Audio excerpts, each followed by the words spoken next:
Представьте себе Ижевск XIX века. Андрей Федорович Дерябин получает предписание построить оружейный завод в Прикамье. Ижевский оружейный завод был основан на базе железоделательного завода. Андрей Федорович был инициатором введения мундирных отличий.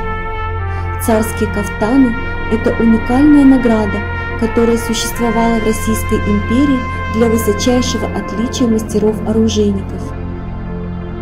Весь XIX век российские императоры жаловали лучшим ижевским оружейникам эксклюзивную награду – кафтан.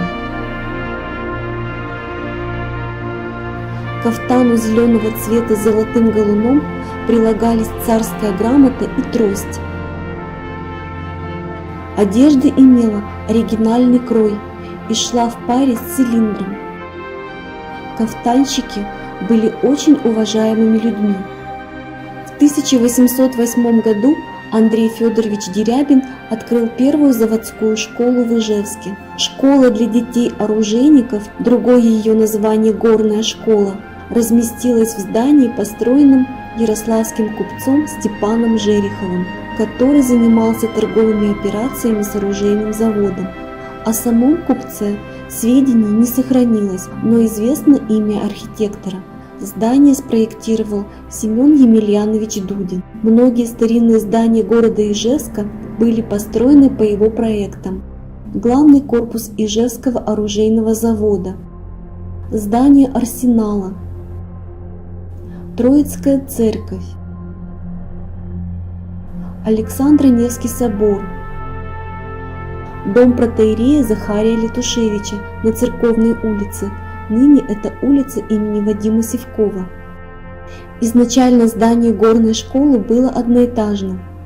В 1877 году был надстроен деревянный, оштукатуренный снаружи второй этаж, и здание получило тот вид, какой имеет сейчас. После революции 1917 года в нем попеременно размещались различные организации.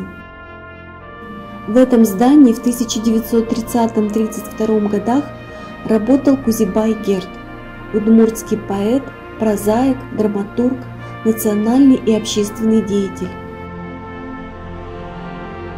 А с 1991 года в здании располагается Национальный центр декоративно-прикладного искусства и ремесел.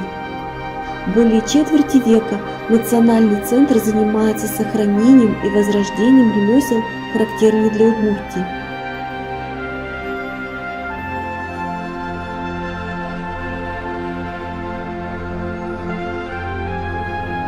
Расположенный в самом центре Ижевска, в его исторической части, Центр туризма и ремесел играет важную роль в культурной жизни Удмуртской республики.